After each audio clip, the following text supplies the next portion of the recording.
yo siempre también he dicho, y solamente lo recuerdo, que lo natural es un reflejo de lo espiritual. Repito, lo natural es un reflejo de lo espiritual. ¿Qué está pasando en lo natural? Cosas terribles. Hemos visto imágenes que nos han dejado a todos con los pelos de punta, y otras muchas que no hemos querido publicar.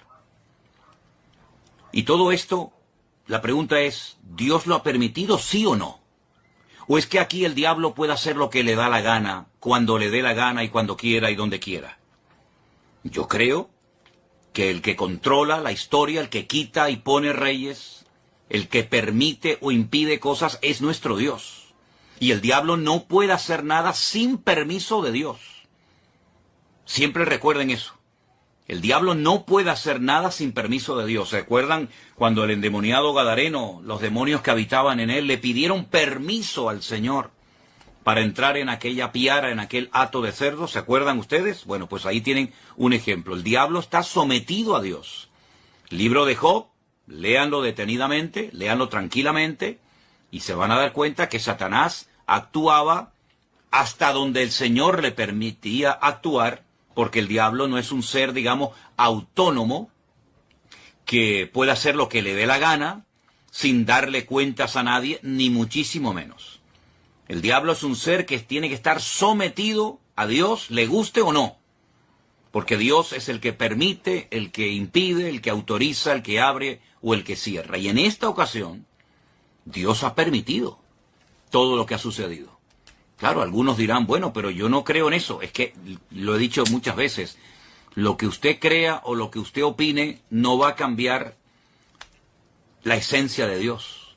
Y Dios tiene todo el permiso y toda la autoridad para hacer lo que quiera y cuando quiera, cuantas veces le dé la gana, porque para eso es Dios. Y no está sujeto a leyes humanas ni a ningún tipo de limitaciones. Él es Dios soberano, Rey de toda la tierra es de Dios y su plenitud, y por lo tanto, cuando Él permite algo es porque es necesario que eso que sucede haya sucedido de esa manera. Cuando el hombre peca contra Dios, cuando el hombre pisotea la sangre de Cristo, cuando el hombre se mete contra el Evangelio, las consecuencias a corto y a largo plazo son terribles. Terribles. Yo estaba ahora mismo hablando con unos hermanos de Jerusalén, donde me acaban de decir hace un instante que hace unos días, hace muy poco tiempo, en la ciudad de Haifa, allí en Israel, pues fueron a evangelizar, a hablar de Cristo. Miren qué delito, ¿no? Tan grande, ¿no? Todo el mundo puede manifestarse, pero parece ser que en Israel, hoy por hoy, a los misioneros, a los hermanos que salen a las calles en un país, dicen, 100% democrático, pues parece ser que unos tienen más derechos que otros. Y esa es la cruda realidad. Yo he visto cómo a personas en Jerusalén se les ha escupido, se han quemado nuevos testamentos, se les ha perseguido, se les ha criticado, se los ha expulsado de zonas porque son cristianos, son enemigos, ¿verdad? Y hay que expulsarlos. Pero luego, sin embargo, se hacen otras manifestaciones, otros colectivos totalmente antibíblicos, incluso algunos que hasta odian y oran en contra del Estado de Israel, se les permite salir con sus banderas, con sus pancartas y hacer todo tipo de manifestaciones en público. Pero a los cristianos no. A los cristianos no se les permite evangelizar. Y si no, inténtelo. Si no me cree, haga usted la prueba. Coja mañana tratados, folletos, Biblias, Nuevo Testamento. Váyase, por ejemplo, a Jerusalén y póngase donde usted quiera. A ver si usted tiene la libertad de repartir libremente. Ni se le ocurra, porque la van a expulsar y le van a impedir y la policía se le va a tirar encima. Entonces, ¿de qué estamos hablando? ¿Del pueblo de Dios? Mire, está pasando en Israel hace muchos años, no ahora, hace muchos años está pasando lo mismo que pasó en la época de la iglesia primitiva, que a los líderes religiosos no les gustaba que a los apóstoles predicaran de Cristo en las calles. Los encarcelaron, los torturaron. ¿Dónde mataron a Esteban? Yo pregunto, ¿dónde mataron a Esteban? ¿Y quién mató a Esteban? A Esteban no lo mataron gentiles. ¿Qué le hicieron a Esteban? ¿Quién estaba presente en la ejecución de Esteban? ¿No estaba por ahí un jovencito, un tal Saulo de Tarso? ¿Saulo de Tarso de dónde era? ¿De Japón? ¿De Babilonia? ¿De España? ¿De dónde era Saulo de Tarso? ¿De dónde eran los que apedrearon a Pablo? ¿Quiénes eran los que le impedían a los apóstoles predicar el evangelio libremente en la ciudad de Jerusalén? ¿Quiénes eran? Ustedes saben la respuesta, está en el libro de los Hechos, solamente es cuestión de leer la Biblia. Entonces es exactamente lo mismo, pero ya no estamos en el siglo I, estamos ahora ya en el año 2023, y todavía en Israel está prohibido evangelizar. Ustedes sabían que en Jerusalén hay una universidad de los mormones, una universidad, unas propiedades, unas instalaciones tremendas, que tuvieron que costar muchos miles, tal vez millones de dólares, no lo sé. Bueno, se les permitió hacer eso en Jerusalén con la condición de que no evangelizaran. Porque ustedes saben perfectamente que los mormones salen por ahí a repartir sus folletos, a evangelizar. Bueno, no lo pueden hacer, no lo pueden hacer. Entonces, no me vengan a mí ahora que Dios tiene que respaldar y tiene que bendecir y tiene que apoyar a un pueblo que prohíbe la predicación del Evangelio, que prohíbe la predicación del Mesías en el cual creemos los cristianos. Nadie está obligado a creer en el Mesías de los cristianos, nadie está obligado, pero se supone que en un país libre, en un país democrático, uno puede hablar de lo que quiera, se supone.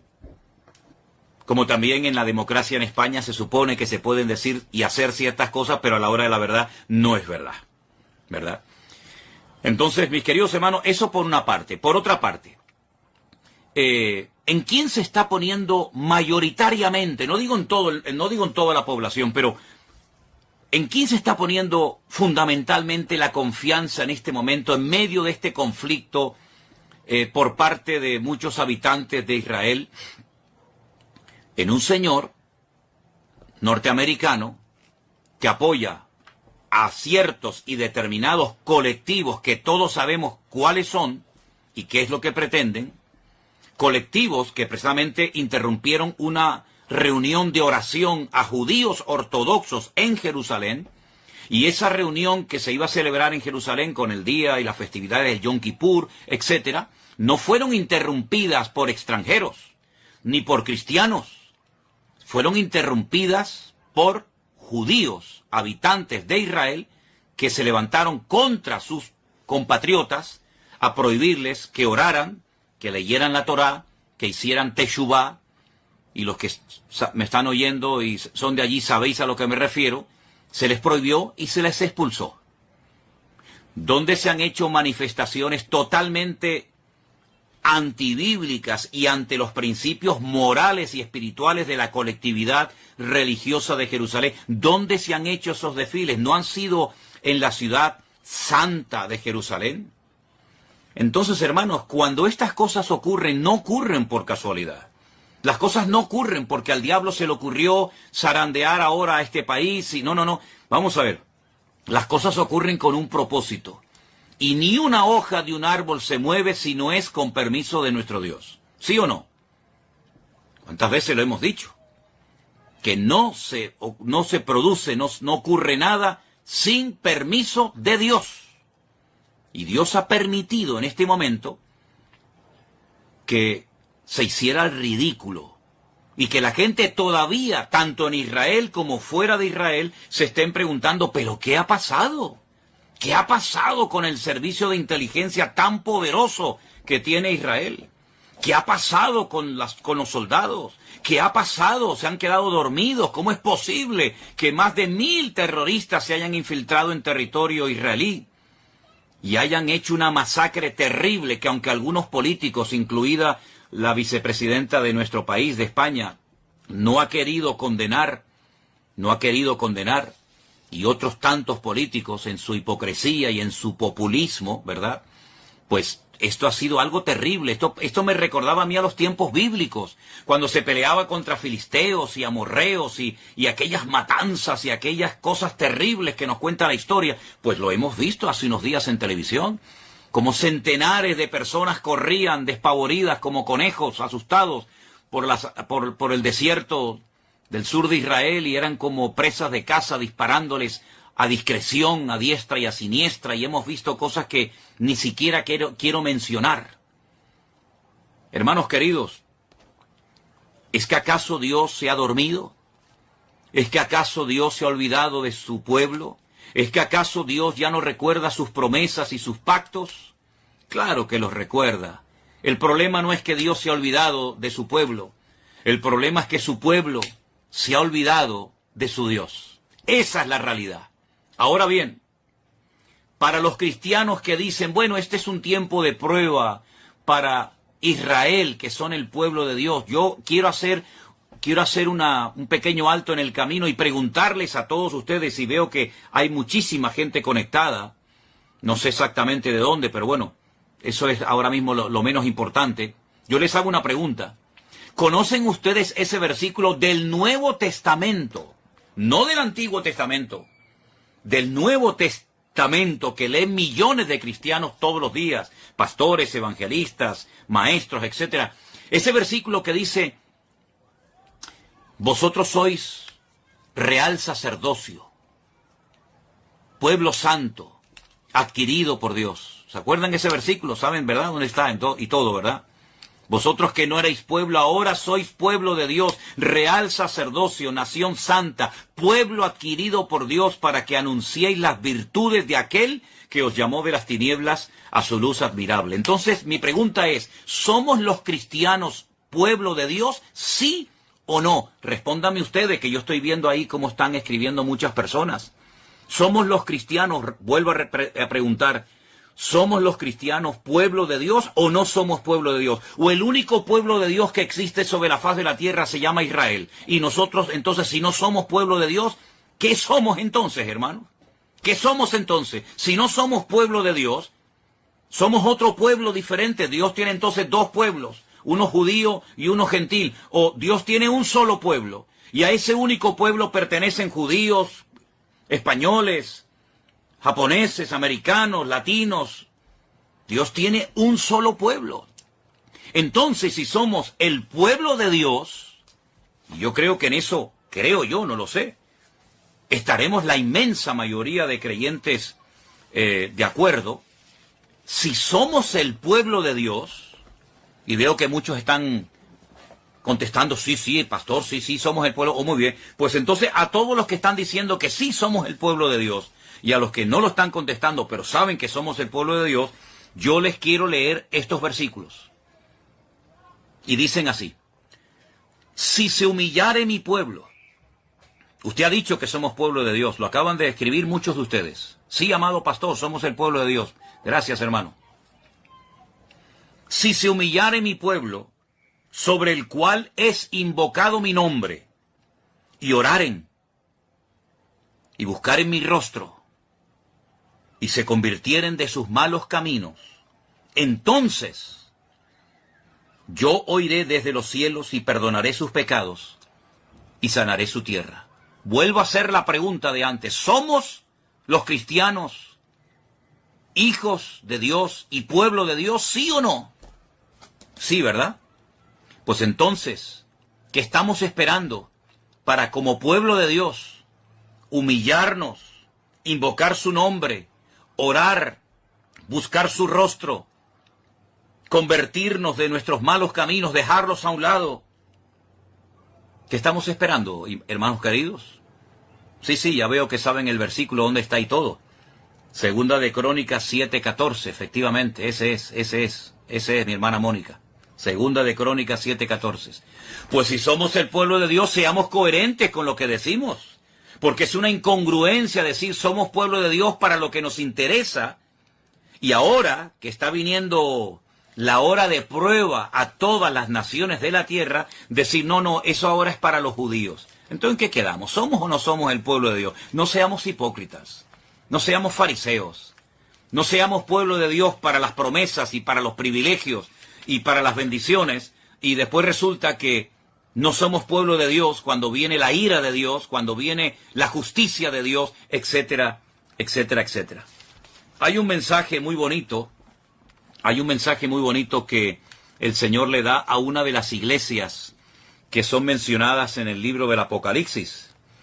Y dice lo siguiente: yo conozco tus obras, he aquí que he puesto delante de ti una puerta abierta, la cual nadie puede cerrar, porque aunque tienes poca fuerza, has guardado mi palabra y no has negado mi nombre.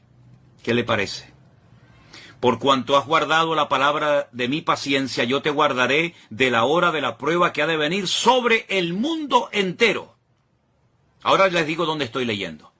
Yo te guardaré de la hora de la prueba que ha de venir sobre el mundo entero para probar a los que moran sobre la tierra. ¿A quién van dirigidas esas palabras, hermanos?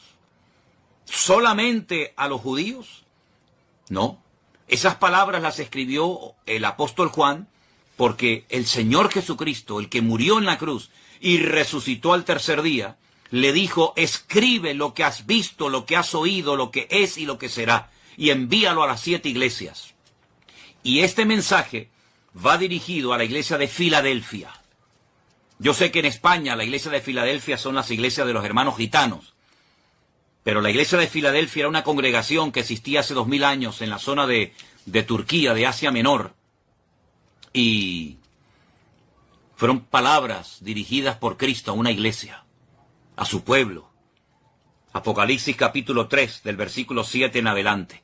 Yo te guardaré de la hora de la prueba que ha de venir sobre el mundo entero para probar a los que moran sobre la tierra. He aquí yo vengo pronto, retén lo que tienes para que ninguno tome tu corona. ¿Qué le parece? Somos el pueblo de Dios, ¿verdad? Muy bien. Pues entonces vamos a comenzar a poner en práctica Segunda de Crónicas 7:14. Vamos a comenzar a humillarnos. Vamos a dejarnos ya de perder el tiempo. Vamos a dejarnos de utilizar las redes sociales para tonterías. Y vamos a utilizar todos los recursos y medios habidos y por haber que el Señor ponga a nuestro alcance para predicar la palabra de Dios, la sana doctrina, lo que Cristo quiere que prediquemos, y no perdamos el tiempo en aquellas cosas que no edifican y que no son de Dios. Pueblo de Dios es aquel hombre y aquella mujer, da igual si es judío, japonés, coreano, español o latino, da igual. Pueblo de Dios es todo aquel hombre y toda aquella mujer que ha sido, voy a utilizar un término bíblico, lavado, comprado, redimido por la sangre de Jesucristo. Esos son el pueblo de Dios. Dios no le va a pedir la nacionalidad o el pasaporte a nadie. Pueblo de Dios somos aquellos hombres y mujeres que hemos abrazado a Cristo, hemos creído en Él y lo hemos hecho nuestro Señor, nuestra cobertura y nuestra autoridad. Por eso cuando yo veo al pueblo de Israel casi rogándole, suplicándole al señor Biden, al señor de los Estados Unidos, que el pobrecito ya no sé ni cómo se puede mantener en pie. Por favor, ayúdennos, no nos abandonen, no nos dejen solos. Y vemos al señor Biden saliendo y diciendo: no les vamos a dejar solo, aquí estamos nosotros. Miren, escúchenme una cosa, si no claman ahora al Dios de Israel, los que viven allí, los que necesitan ver una manifestación poderosa del poder de Dios, si no claman a Dios, sino que se refugian y miran al tío Sam y miran a América, cuando termine esta guerra, que va a terminar, por supuesto, y que Dios la va a ganar, y que Dios la va a ganar, ¿quién se va a llevar la gloria? ¿Dios? ¿O los que ayudaron al pueblo de Israel? Porque que yo sepa, el señor Biden tiene de cristiano lo que yo tengo de obispo católico. Yo soy más obispo católico, hablando, bromeando, que el señor Biden de cristiano. El señor Biden de cristiano no tiene nada, nada, nada. Lo que apoya el señor Biden es antibíblico. Y ahora poner la confianza en el todopoderoso tío Sam, creyendo que ellos le van a salvar. Qué error histórico tan grande está volviendo a cometer, y con todo el dolor de mi alma tengo que decir, qué dolor tan grande me produce que el pueblo de Israel, el pueblo de la Biblia, el pueblo de las promesas, el pueblo de los apóstoles, el pueblo del Mesías verdadero, el pueblo de los profetas, tenga que mirar al hombre. Cuando la palabra de Dios dice, maldito el hombre que confía en el hombre. Más bienaventurado el hombre que confía, o el pueblo que confía en el Señor Dios Todopoderoso. Miren, yo les voy a pedir a los que quieran un favor. Yo voy a pedirles que ustedes lean detenidamente el capítulo 14, el capítulo 15 y el capítulo 16 de Segunda de Crónicas. Repito, capítulo 14, capítulo 15 y capítulo 16 de Segunda de Crónicas. Lean detenidamente el reinado del rey Asa, hijo de Abías. Lean detenidamente, y parece que estamos leyendo el periódico de hoy.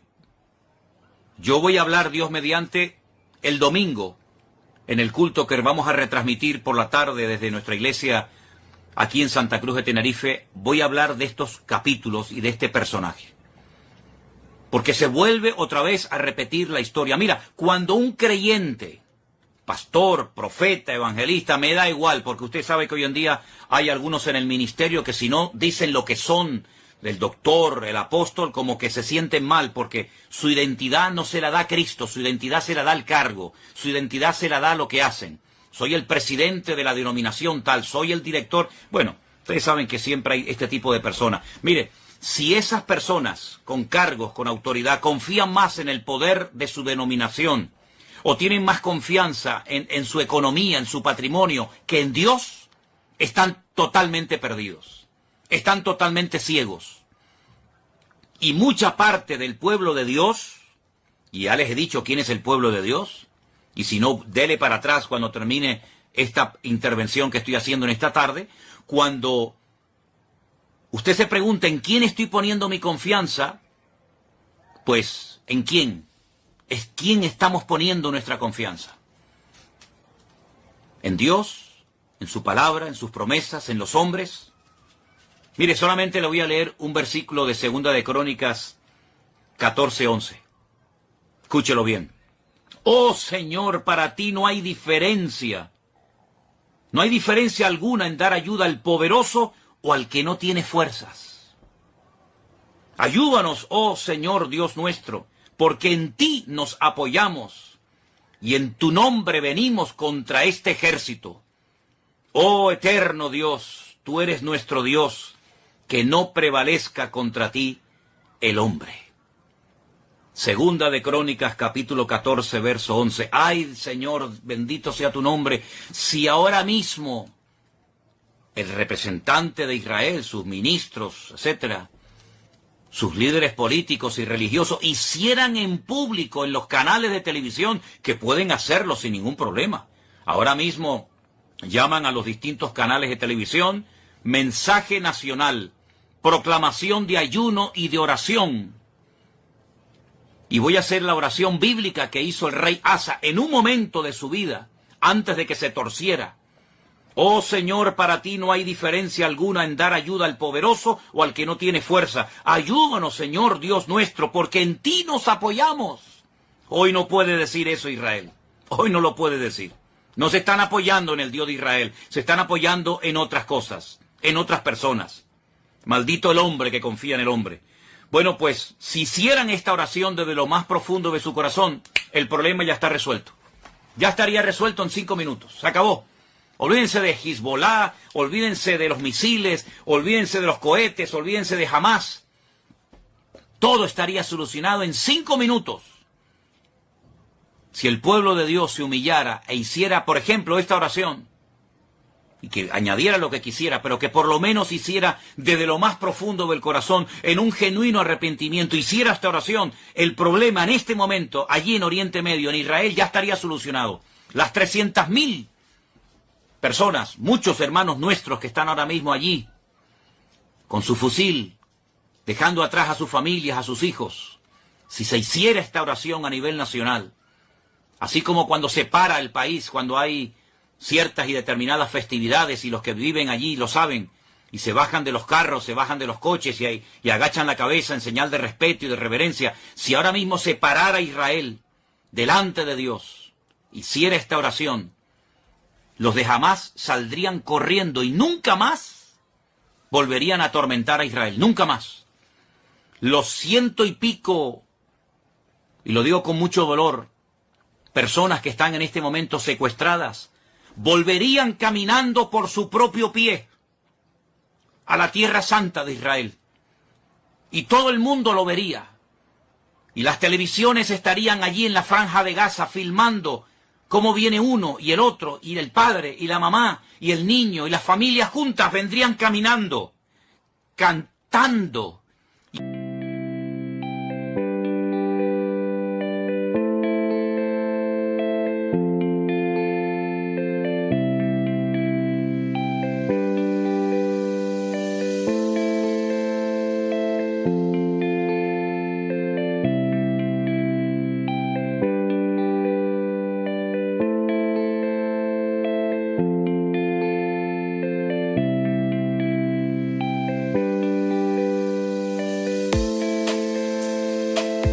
Entonces ella es la encargada de llevar los soldados.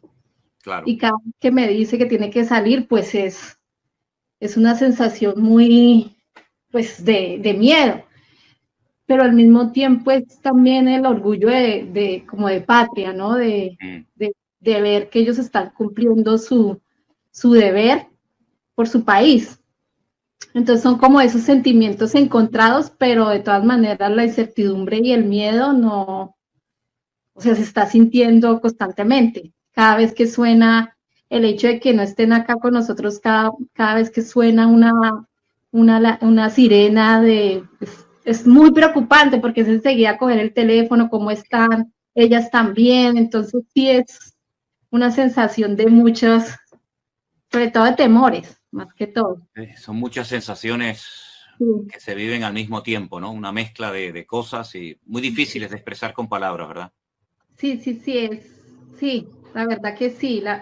Lo que pasa es que, bueno, uno podría decir que Israel constantemente está en guerra, entonces uno ya se adapta a que suenen las sirenas y salir y volver o de pronto seguir trabajando como si nada, porque es un país que está acostumbrado a eso.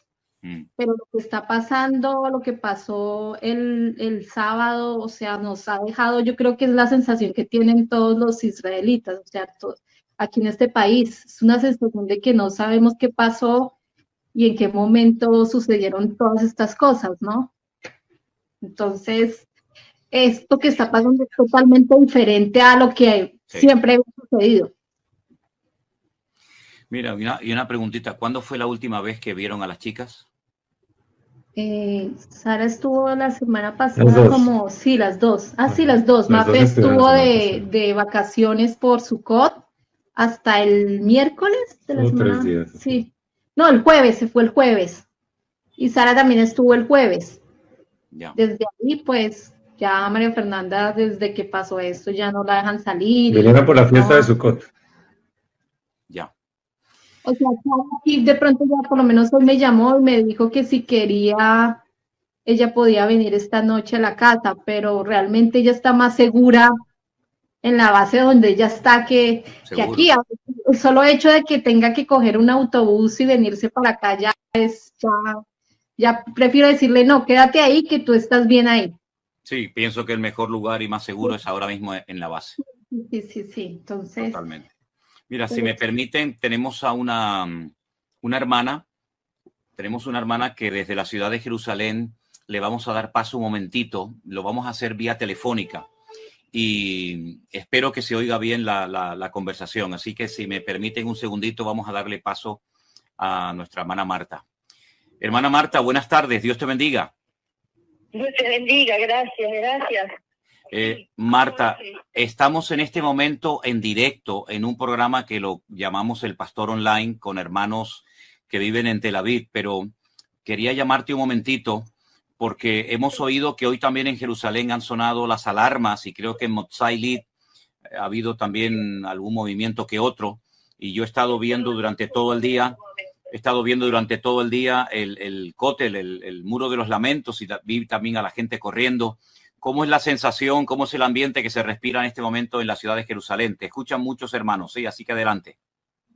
Bueno, yo en el momento que sonó la sirena ya estaba en el supermercado, porque me dijeron, mi hijo me dijo que tenía que proveerme de todo por esta situación.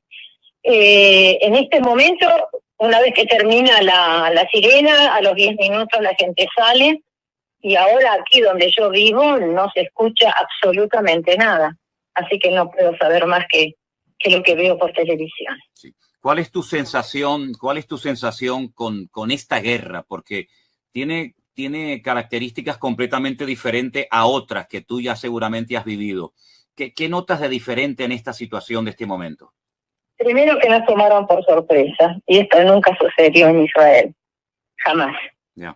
O sea, pasó a las 6 de la mañana del día sábado, justamente un sábado, el día que de acuerdo a la tradición es Simchat Torah, o sea, el día que se recibió la Torah. Fue un día muy especial, exactamente lo que pasó hace 50 años con la guerra de Yom Kippur. O sea, tomaron al pueblo de sorpresa. La diferencia es que en la guerra de Yom Kippur no murieron personas civiles, y acá la matanza es de civiles y de soldados también.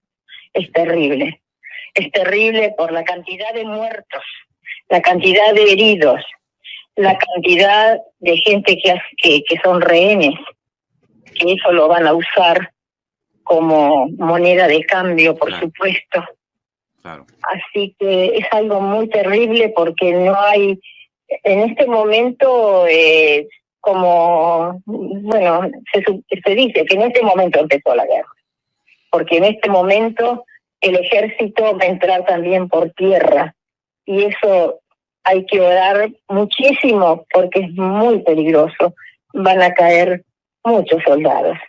Una cosa es cuando sale la aviación, que ellos se defienden desde arriba, desde el cielo, pero cuando los soldados entran es otra situación. Es muy terrible, es muy, muy, muy terrible. Me imagino que, bueno, tú como creyente, las iglesias, las congregaciones están todas cerradas, está todo el mundo orando por esta situación terrible que se está viviendo en el país. Y tu sensación es que, ¿cómo va a terminar todo esto? ¿Cuál es tu sensación como creyente en el Señor?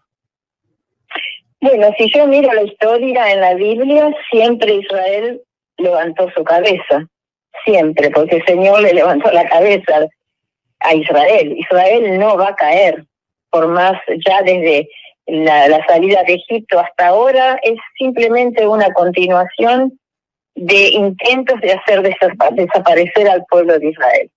Pero eso no va a suceder. O sea, el precio es altísimo, altísimo, pero Israel no va a caer.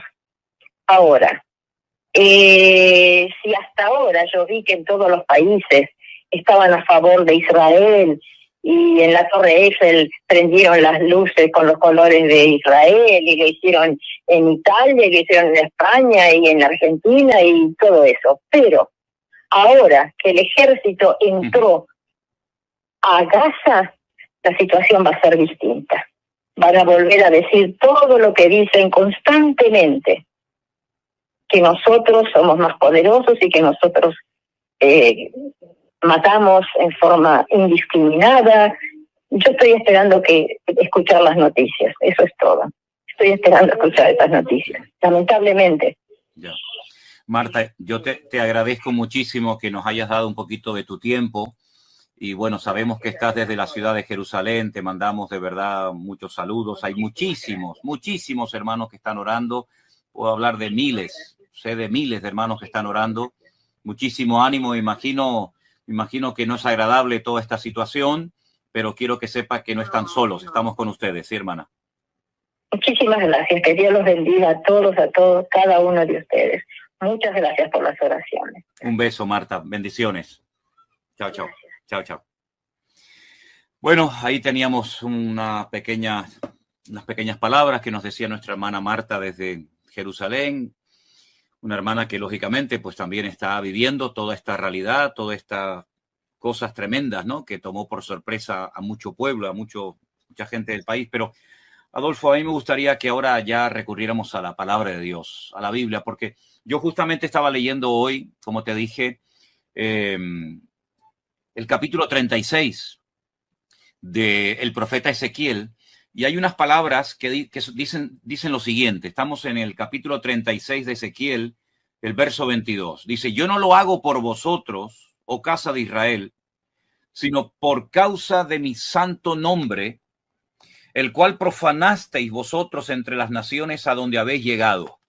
Después, a continuación, desde el versículo 23 en adelante, se dice lo que Dios iba a hacer.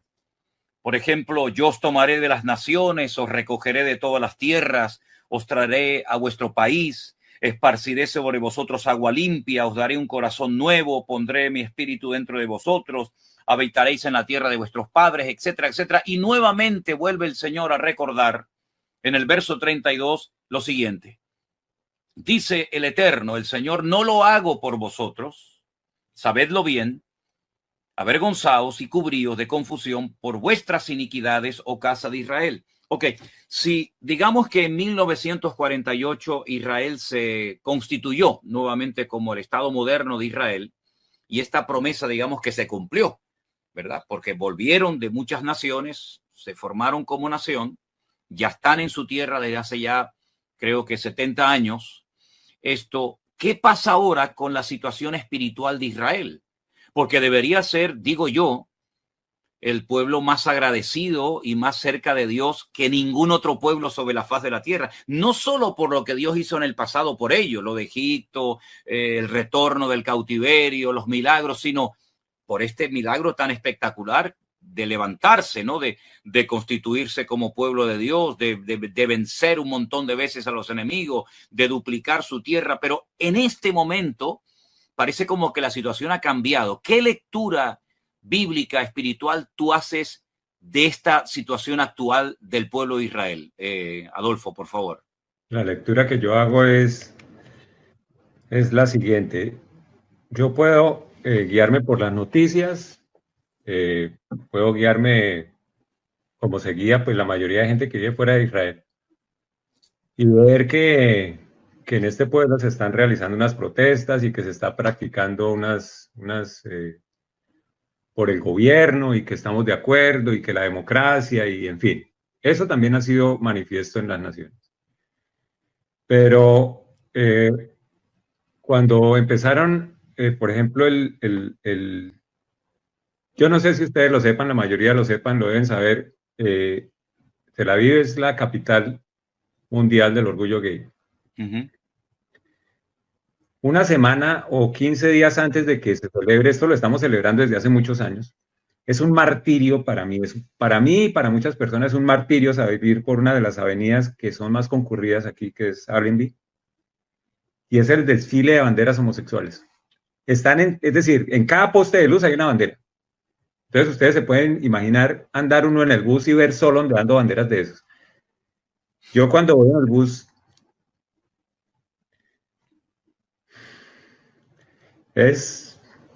da mucha rabia, ¿sí me entiendes? Y vergüenza. Y vergüenza con Dios, porque es que es la firma de Él. ¿Sí me entiendes? Y es el pueblo de Él. Entonces, cuando empezaron a pasar esas cosas, yo decía, esto no está bien, es decir, no podemos permitir que esto pase. Pero entonces empezaba yo a cuestionarme y decir, pues en la pequeña congregación que nosotros tenemos y tenemos muchos amigos cristianos, y yo les decía, esto no está bien, es decir, por lo menos oremos o hagamos alguna cosa. Ok. Adicionalmente a eso, empiezan a haber las protestas en donde se ondean las banderas, es decir, no sé por qué el pueblo de Israel mezcla democracia con banderas de orgullo homosexual. Esa vaina yo no la entiendo. Pero en todas las protestas ustedes pueden ver que se ondean esas banderas como queriendo ofender, ¿sí me entiendes? Se hace con ese propósito. Adicionalmente a eso, en este gobierno está dividido en dos. la parte que está gobernando, que es la de Benjamín Netanyahu, se adicionó a la Torá, es decir, todo lo que es el partido de la Torá, y resulta que así nos guste a nosotros o no nos guste, este país fue constituido como el Estado judío de Israel. Entonces se supone que en el Estado judío de Israel, pues se practica el judaísmo, ¿sí me entiendes? Claro. Entonces, cuando se decretó que este iba a ser un país para judíos, se iban a permitir pues las cosas judías.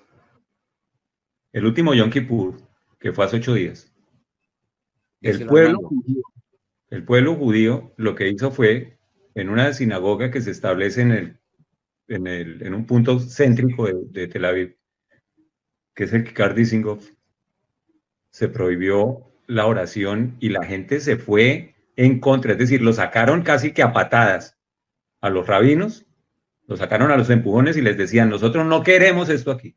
Es decir, los que piden respeto no respetaron a gente que quería orar en ese día tan emblemático en Israel, ¿no? Obviamente en las sinagogas, como todos lo saben, está separado el lugar de los hombres y el lugar de las mujeres. En toda sinagoga en el planeta es así. Ajá. Y ese fue el argumento que ellos dijeron. Ustedes no pueden separar aquí porque en el caso de que quiera entrar un homosexual al lado, entonces ¿qué vamos a hacer? Obviamente les saltaron los rabinos y les dijeron, no, aquí no entran homosexuales porque esto es judío, esto es judaísmo. Y ellos se lo vinieron encima y les dijeron que eso era discriminatorio, que eso no, que ellos no querían. Es decir, que el pueblo de Israel no quería eso. Eso fue un acto antisemita en cualquier lugar del planeta se hubiera catalogado así. Pero en el día de Yom Kippur, en el día del arrepentimiento, el día más sagrado del pueblo de Israel, que hagan eso el mismo pueblo de Israel, es decir, que lo hagan hecho los chinos, que lo hayan hecho los musulmanes o que lo haya hecho cualquier otro pueblo, allí venga, pero hacerlo el mismo pueblo de Israel, y los que están haciendo las protestas es el mismo pueblo de Israel. Y no conformes con eso, nosotros decimos, sí, el sábado fue un día complicado, muy complicado, pero lo que parece que casi nadie en las redes pasa es que ese día, en la frontera, por donde entraron las personas, se estaba realizando una fiesta. Es una fiesta que da tristeza. ¿Tú la publicaste ayer? Estamos hablando de una fiesta en donde habían 2.000 personas saltando. Es decir, yo fui joven también y tuve mis arrebatos. Vete a una fiesta y haz lo que quieras en la fiesta. Vete para la playa y haz con tu cabeza lo que quieras. Pero ¿por qué el día de Simchat Torah, otro de los días más sagrados del pueblo de Israel, se van a la frontera con Gaza, celebrar el día de la paz y el amor, y levantan un culto a Buda? He estado averiguando, la estatua que tenían de Buda era suficientemente grande para que todo el mundo supiera que estaba haciendo un culto a Buda. En ese momento, cuando tú ves agresión tras agresión y lees la Biblia, eso ha pasado, no es la primera vez que pasa. No es la primera vez que pasa. Hasta que el Señor dice, no más, no más. Es como si el Señor en ese momento hubiera dicho, eso está en Romanos 1. Para nosotros está en Romanos 1 y para el resto de la Biblia está en Deuteronomio las condiciones de las bendiciones y las maldiciones. Si ustedes me dejan, si ustedes no me dejan. Yo creo que todos nosotros conocemos un texto muy, muy claro y es más, en muchas iglesias se predica, que es Segunda de Crónicas 7:14. Si mi pueblo se humillara, ¿sí? Yo la tengo por aquí. Sí. Si se humillare mi pueblo sobre el cual mi nombre es invocado y oraren y buscaren mi rostro. Ahí está un disco lo más de bonito al respecto, ¿sí? Pero déjame leerte lo que dice del verso 19. Pero si ustedes se vuelven y dejan mis estatutos y mandamientos que he puesto delante de ustedes y van y sirven a otros dioses ajenos y los adoran, yo los arranco de mi tierra que les di, y esta casa que he santificado a mi nombre, yo la arrojaré de mi presencia y la pondré por burla y escarnio de todos los pueblos, y esta casa que es tan excelsa será espanto de todo el que pase, y dirán, ¿por qué ha hecho Jehová a esta tierra y esta casa así? Y responderé, por cuanto dejaron a Jehová Dios de sus padres, que los sacó de la tierra de Egipto, y han abrazado dioses ajenos, y los adoraron y sirvieron, por eso ha traído todo este mal sobre ellos. Entonces, Esto va a pasar. permíteme, Adolfo, una pregunta. Es decir, ¿tú consideras que cualquier otro pueblo de la tierra, no es que esté bien, pero cualquier otro pueblo de la tierra puede hacer cosas similares o peores que las del pueblo de Israel? Y digamos como que no es lo mismo que lo cometa un pueblo que ha sido escogido por Dios, que conoce perfectamente cuáles son las prohibiciones y las limitaciones de Dios en su palabra, en la Torá, de la cual tanto presumen, y que todos estos actos han sido no un acto de democracia y de libertad, sino una auténtica provocación contra el Dios de Israel, que dicho sea de paso, es el dueño de la tierra de Israel. ¿Es así? Yo ese sentimiento no lo tengo hace una semana y mi esposa es testigo de eso. Es más, hay muchas personas que conmigo no están de acuerdo. Seguro. Hay muchas personas que a mí me dicen, usted no puede echarse en contra así del pueblo de Israel. Yo les digo, es que yo no me estoy echando en contra del pueblo de Israel. Yo lo que estoy leyendo la Biblia. Es decir, yo no... Es que es tan raro que un cristiano lea la Biblia. Porque lo que yo veo ahí es lo que está pasando aquí. ¿Sí me entiendes? Lo que yo veo aquí es el pueblo de Israel, y nosotros podemos hablar del pueblo de Israel como los datís, los religiosos, pero es que los otros también son pueblo de Israel, porque uno los ve protestando con la kipá. Entonces son pueblo de Israel. ¿Sí me entiendes? Tú los ves en la protesta con la kipá. Entonces ellos no niegan que son el pueblo de Israel. Tú los ves en la fiesta, yo estoy seguro que en la fiesta había gente con kipá. Entonces ellos saben que es el pueblo de Israel. Si ellos saben que es el pueblo de Israel, ¿cómo no se atienen a las reglas del Dios de Israel? ¿Sí me entiendes? Es más, todas las personas la mayoría de personas que estaban ahí, hicieron alía. ¿Sí? Ellos supieron que Dios las trajo. Mi esposa hizo alía. Eso es un milagro.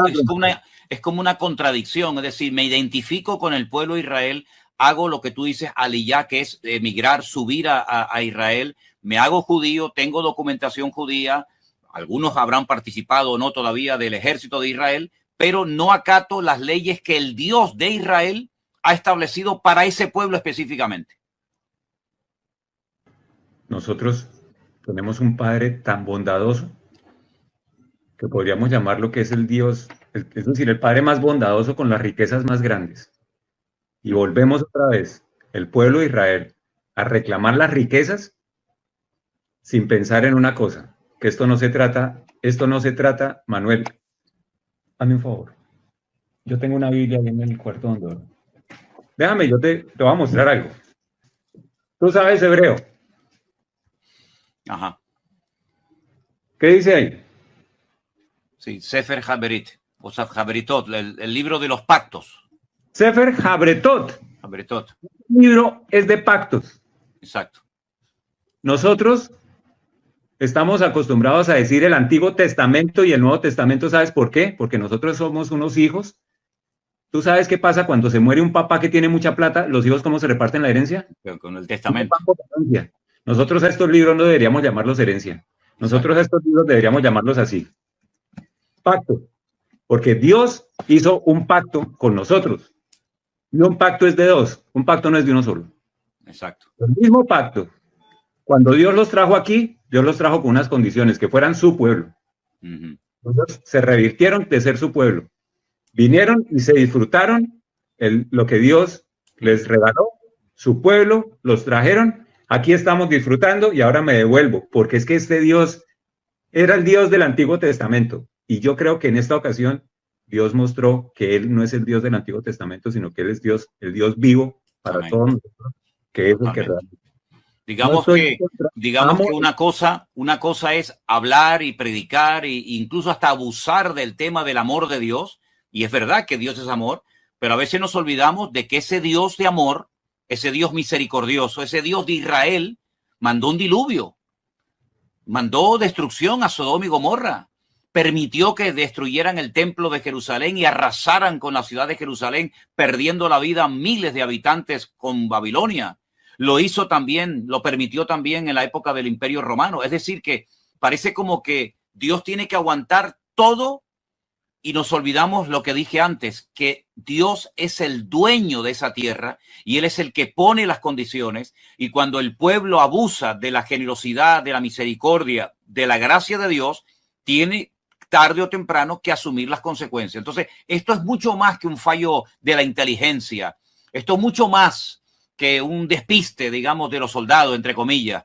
Esto es una consecuencia, como tú estás tratando de enseñar, del pecado, del desorden y del abuso de la misericordia de Dios. Y lo que lo respalda es que en este momento ustedes pueden mirar las noticias y para todos, hasta para nosotros, para Paula, para mí, nosotros, no sabemos qué pasó.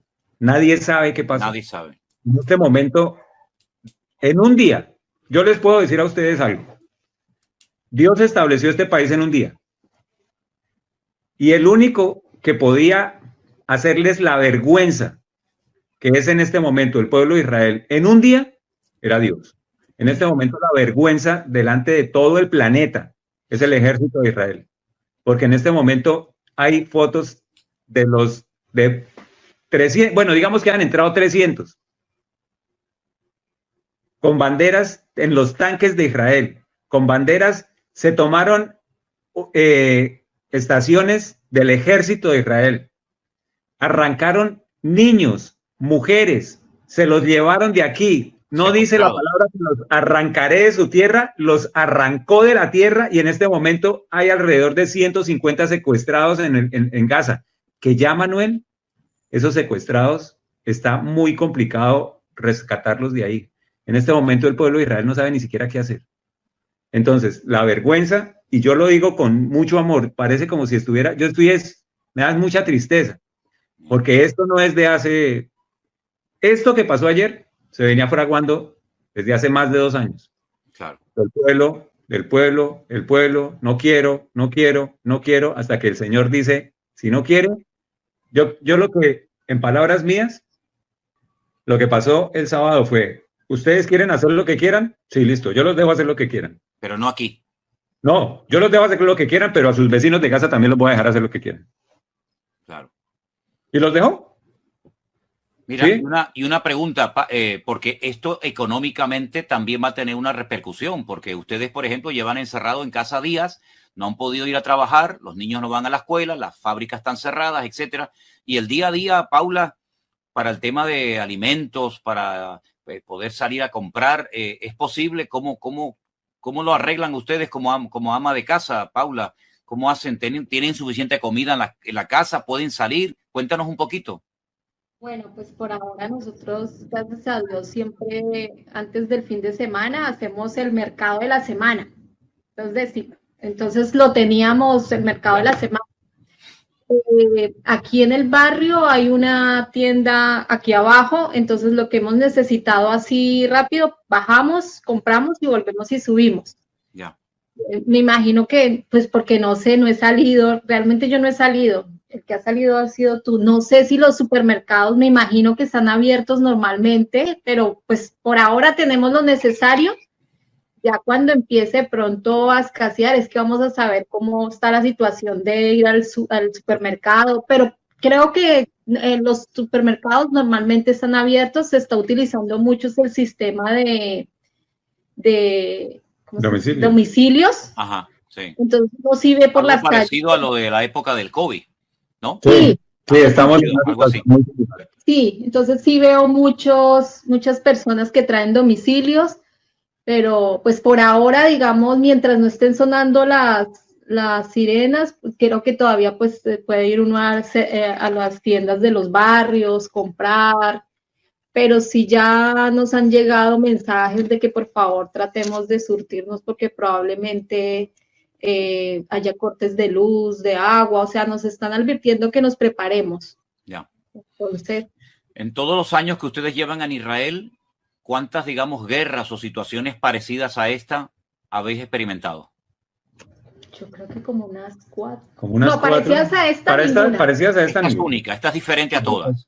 Esta es absolutamente diferente. Sí, o sea, es que esto para nosotros comenzó el sábado a las 6:30 de la mañana. Nosotros estamos acostumbrados, esto es bastante particular para las personas que nos están viendo porque nosotros estamos acostumbrados a que suenen las sirenas. Salimos, después esperamos el boom, que es un boom muy fuerte, entramos y seguimos nuestra vida normal. Claro. Máximo, salimos, suenan 3 boom y entramos. El sábado empezaron a las 6:30 y a las 9 de la mañana no habían parado.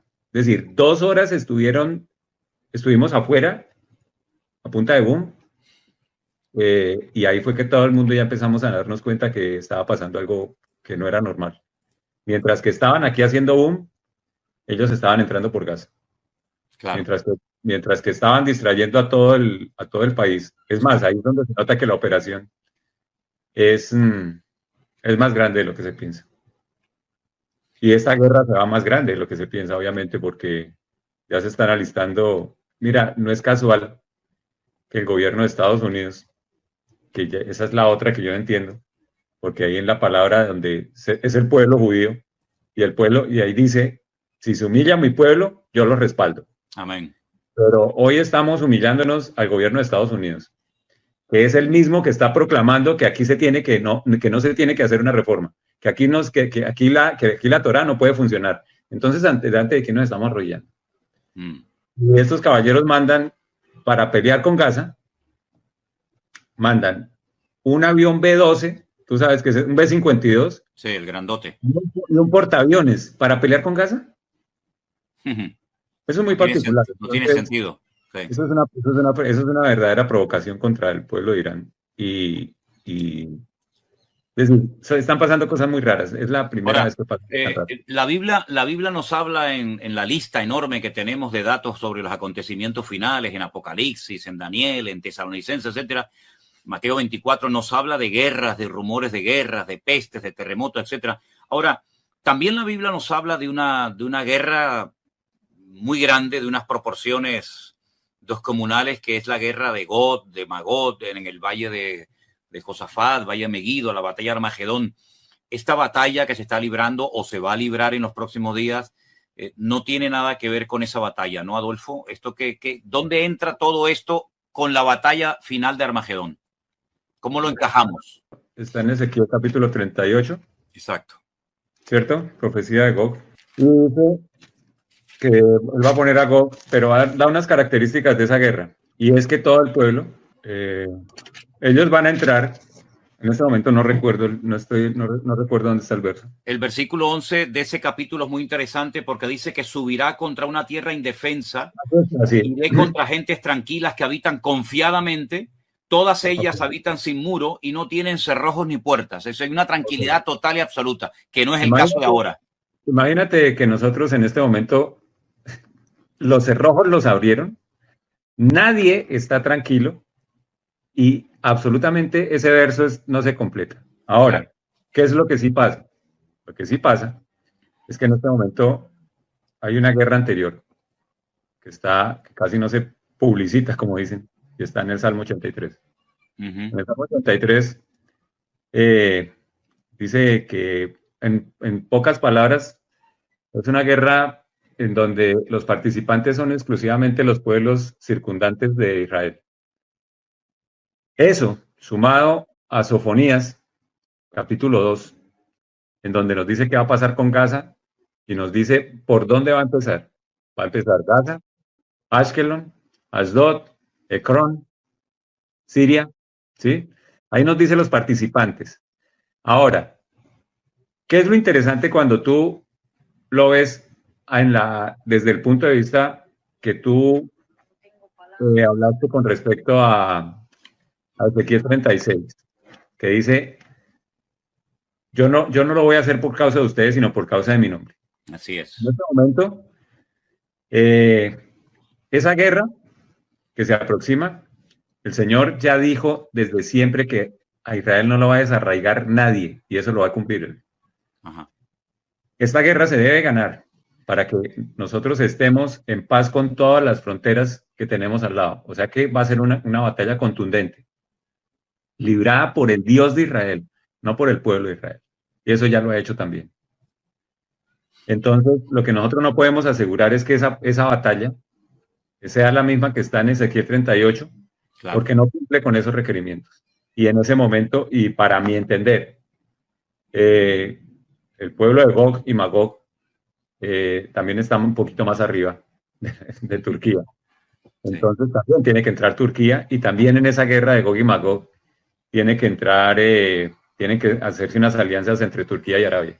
Es decir, que aunque esta guerra va a ser larga y dolorosa, ¿verdad? Y mucha gente ya ha perdido la vida y lamentablemente los que quedan, todavía lo peor está por venir. Aún hay cosas peores que vendrán de cara al futuro. Aquí el problema es así como dicen, nosotros ya sabemos quién va a ganar. Nosotros, como Israel lo digo. Mm. La cuestión es qué tanto vamos a perder por ser un pueblo rebelde. Y es triste porque pues yo no quiero, yo sé que el Señor a nosotros nos va a proteger, pero por ejemplo mis hijas, es muy difícil que mis hijas me llamen y me digan, acabo de morir otro amigo mío, Claro, porque, porque de todas maneras ellas también están allá, ¿no? claro. Entonces, Es duro, es duro. el Señor lo que hace es cumplir su palabra, así nosotros estemos aquí, ¿sí me entiendes? Es decir, el Señor no va a parar su palabra porque nosotros estemos aquí. El Señor no va a cambiar lo escrito porque Adolfo está aquí ni porque Paula esté aquí. Claro.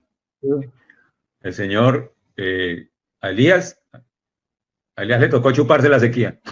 ¿Me entiendes? Entonces, Así nosotros, es. a mí lo que me da es tristeza de que muchas veces es una impotencia de ver sufrir al pueblo y uno le dice, pero es que es más fácil arrepentirse y dicen, no, es que la culpa no es de nosotros. Has dicho algo muy interesante y muy profundo, ¿no? La victoria está garantizada, Israel no va a ser desarraigado de su tierra, la victoria es de Dios, por lo tanto también de nosotros, porque su victoria es la nuestra, pero lo que se pierde por la rebeldía se podía haber evitado si hubiera habido un genuino arrepentimiento delante del Señor, ¿no?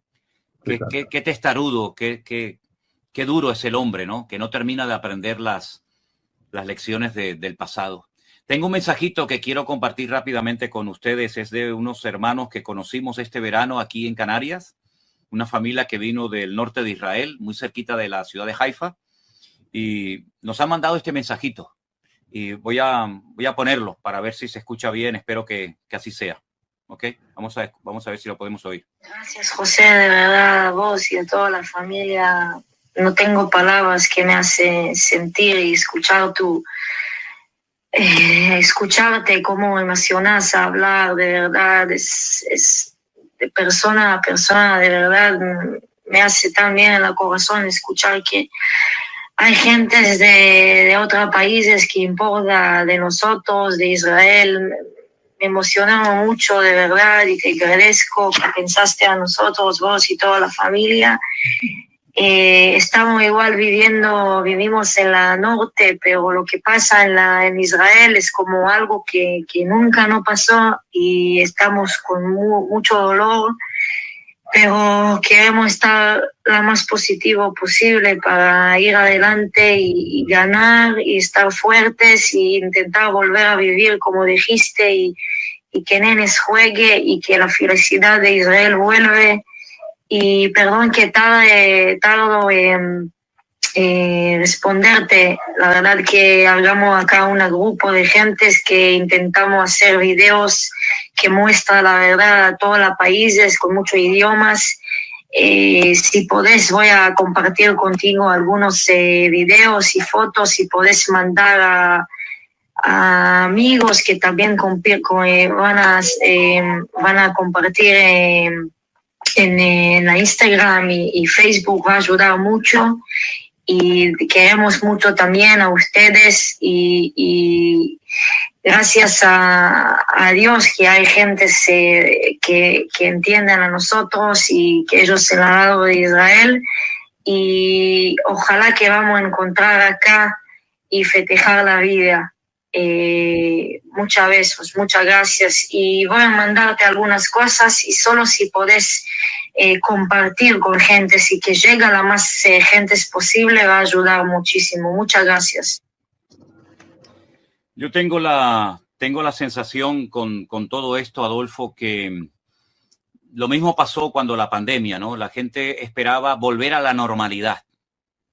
Bueno, vamos a superar este virus, este problema, ahora vamos a superar esta guerra y vamos a volver otra vez a la vida, ¿no? Vamos a volver a disfrutar, vamos a volver a bailar, vamos otra vez a la vida loca, a estar tranquilos. Y bueno, todo el mundo quiere estar tranquilo y en paz. yo creo que es un deseo de toda persona, digamos, normal y sensata, ¿no? Pero es que para tener esa paz, para tener ese respaldo de Dios y para estar tranquilos físicamente, espiritualmente, etcétera, lo que tenemos que hacer es buscar a Dios. Venid a mí, los trabajados y cargados, que yo os haré descansar. Y tengo la sensación que todavía muchos no se han dado cuenta de que el único que puede traer verdadera paz es Dios, es nuestro Señor Jesucristo, el príncipe de la paz. Y por eso yo creo que el pueblo de Israel y las naciones de la tierra van a ser todavía más sacudidas todavía, porque no terminamos de aprender la lección. No es con espada, no es con ejército, es con mi Santo Espíritu. Y seguimos empeñados en tener un ejército fuerte y seguimos empeñados en ser felices y en ser optimistas. Está muy bien todo eso, pero separados de mí, dijo el Señor, nada podéis hacer. Israel ha quedado en evidencia de que si no es por el respaldo de Dios, Israel es tan vulnerable o más que cualquier nación, incluso diría que más, porque tiene más enemigos que cualquier otra nación. Tiene enemigos externos y tiene enemigos internos. Por consiguiente, si no es por el favor de Dios, Israel ya a estas alturas no existiría. Entonces, separarse de Dios, perder la identidad como pueblo, olvidarse de los estatutos de Dios, querer ser como los demás, es el peor error que puede cometer Israel, porque Israel no debe ser como los demás, debe ser diferente. Y cuando pierde su identidad y cuando se olvida de Dios, mira, para mí hay dos grandes errores, Adolfo, que Israel puede cometer. Dividirse internamente, no estar unidos como una piña, que es lo que le da lugar al enemigo, y olvidarse de Dios. Cuando el pueblo de Israel se divide internamente y se olvidan de Dios, el pueblo de Israel es tan vulnerable como cualquiera. Por eso esta guerra es diferente a todas las que habéis tenido, porque en los años 60, pues era todo diferente. Pero ahora como que se han confiado, tenemos un ejército poderoso y a Dios no nos lo necesitamos absolutamente para nada. ¿Qué te parece? Yo te quiero decir algo. El pueblo de Israel retorna en el año 48 y el día siguiente el Señor hace el primer milagro. Exactamente. ¿Sí? Las guerras que ha tenido en este momento el pueblo de Israel han sido milagros, todas. Todas. La guerra de los 6 días es un milagro. El general Schwarzkopf, que fue el comandante cuando ingresó West Point, el comandante de West Point que entraron a Irak. Un tipo de inteligencia en guerra, él dice, la única forma como ese pueblo ganó es por la intervención de ese Dios que ellos dicen tener, porque no hay otra explicación. Así es. En arte de la guerra por la que ellos hubieran podido ganar. Ganan una, ganan otra, y date cuenta, fue la misma historia, porque cuando entraron la primera vez, les abrió el Mar Rojo, les dio de comer, les dio el maná, les hizo milagros, y después los otros llegaron y dijeron, no es Dios. Aquí nos pasó exactamente lo mismo, por eso te digo que esta historia no es nueva. Este es el Antiguo Testamento, pero ahora ya no es Antiguo Testamento, es el actual. El mismo pueblo cometiendo los mismos errores. Ahora, lo que yo te digo es, y con esto yo quiero, ahí sí como dicen, mandar un mensaje. Nosotros estamos hablando en este momento del pueblo de Israel, con un pueblo cuyo pacto todavía es el sacrificio de Yom Kippur. ¿Tú te imaginas qué hace el Señor cuando se rompe el pacto establecido con la sangre del Cordero que es su Hijo? Nosotros no podemos echar eso a la caneca. Es el mismo Dios que está actuando aquí en Israel, es el mismo Dios que nosotros tenemos como Padre. Amén. Y como Señor. Y nosotros también tenemos un pacto. Y nosotros siempre nos pegamos de que Él hizo la parte del pacto. Conocemos perfectamente la parte que Él hizo del pacto, que fue morir en la cruz. Y la parte de nosotros, de la misma forma que el pueblo de Israel, yo veo muchas veces en mi vida propia, para no ir a acusar a nadie, lo veo en mi vida propia, menospreciando un pacto que yo debería estar respetando a rajatabla, porque Él lo que hizo, con la parte de Él, que ya la hizo, fue una obra suficientemente sacrificial como para que yo tenga que ser sacrificial en la parte que yo tengo que hacer. Totalmente. Adolfo, si el Señor, nuestro Dios, entre comillas y sin comillas, abandonó temporalmente a su hijo unigénito porque en ese momento era el pecado personificado en la cruz del Calvario, hasta el punto que el hijo dijo: Dios mío, ¿por qué me has desamparado? Porque en ese momento era el pecado personificado, porque cargó el pecado tuyo, mío y de toda la humanidad, y Dios el Padre lo abandona. ¿Cómo no va a abandonar en un momento determinado? ¿Cómo no va a dar un paso atrás cuando no lo quieren y lo rechazan en todas partes? Pero eso sí, después algunos dicen: ¿y dónde está Dios? ¿Y cómo Dios nos ha abandonado? Pero si ustedes lo han abandonado primeramente a Él. Por lo tanto, la Biblia dice que lo que sembramos, o nos da a entender la Biblia, que lo que sembramos es lo que cosechamos. Voy a intentar, Adolfo, hacer una comunicación con un hermano que vive en Jerusalén, que hoy nos pedía oración porque tuvieron que ir al refugio, y quiero preguntarles cómo se encuentran. Buenas tardes, hermano Natanael. ¿Cómo está? Hermano, estamos en un programa en directo donde hay unos hermanos, Adolfo y Paula, que viven en Tel Aviv y están interviniendo en el programa, y también nuestra hermana Marta de Jerusalén, que tú conoces, también ya ha hablado. Yo quisiera preguntarte cómo se encuentran ustedes en este momento en la ciudad de Jerusalén. Mira, hace poco cayeron dos